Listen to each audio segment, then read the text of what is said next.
I read so many books this week. Oh my god, you guys. I'm so proud of myself. Please ignore my sick voice. Well, I mean, you can't really ignore it, but don't judge me. Why would someone judge me for being sick? Who cares? I'm sick, but I'm still making videos. So take that. I am here with my Booktube-A-Thon 2016 wrap-up. I'm so excited to tell you guys about all the books I read because I read 4 books and a graphic novel and 30 pages of another book, and I'm just like, what? So I spent day 1 and day 2 of the Booktube-A-Thon completing the Read and Watch a Book to Movie Adaptation Challenge, and I read Warm Bodies by Isaac Marion, and I also watched Warm Bodies starring these people.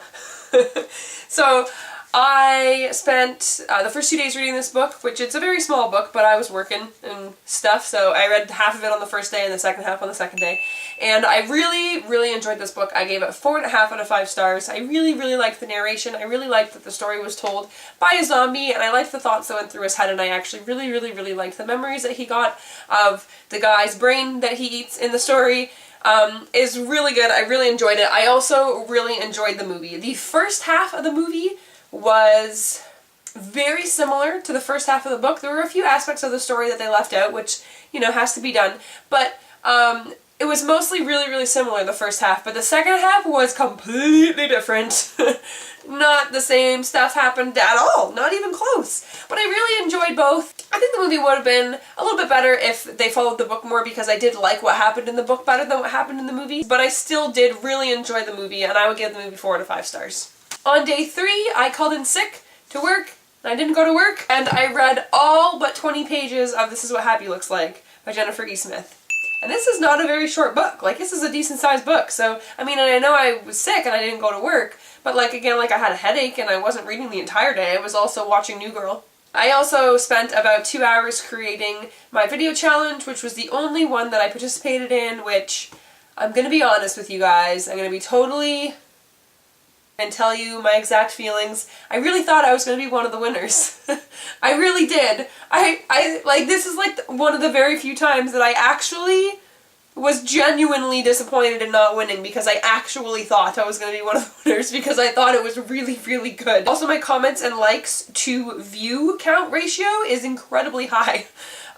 So if you haven't seen it yet, I will link it down below. You should go watch it, and you should tell me how awesome it is to make me feel better about not winning. So I read all but 20 pages of this on day 3, and then on the morning of day 4, before I went to work, I finished this book. And this completed the Read a Book with Yellow on the Cover challenge. In the evening, I read The BFG by Roald Dahl, and this book was incredibly cute and a lot of fun, and I gave this 5 out of 5 stars. When I read middle grade books, most of the time, I try to rate them as, like, with the fact that it's middle grade in mind. This is for kids. This is a book for, like, 9-year-olds, so I'm going to take that into consideration when I rate it.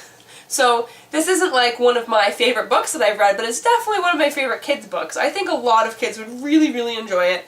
It was a lot of fun, and it wasn't what I was expecting at all, so I gave this 5 out of 5 stars. And I mean, even though it's really small, and there's like pictures and stuff in it, I still was pretty proud of myself for reading this in an evening at night, like, yeah.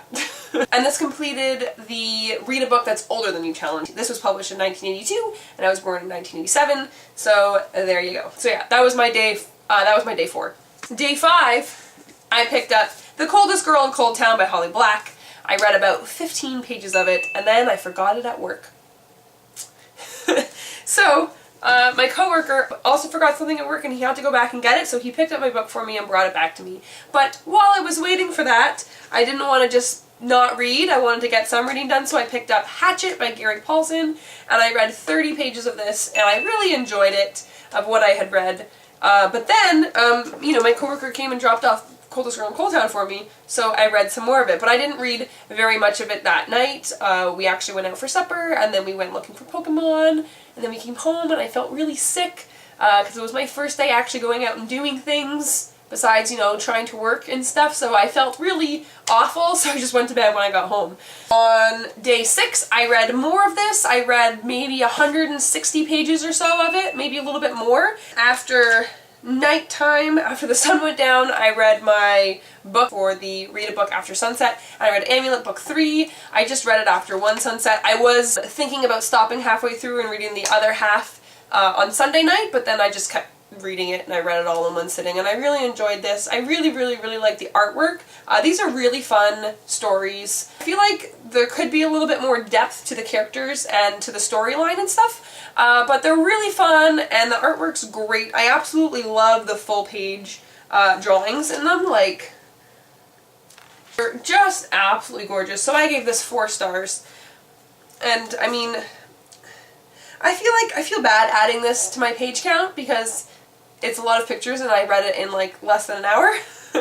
But you know, I'm doing it. And I spent day 7 finishing The Coldest Girl in Coldtown. I finished it at 12:01.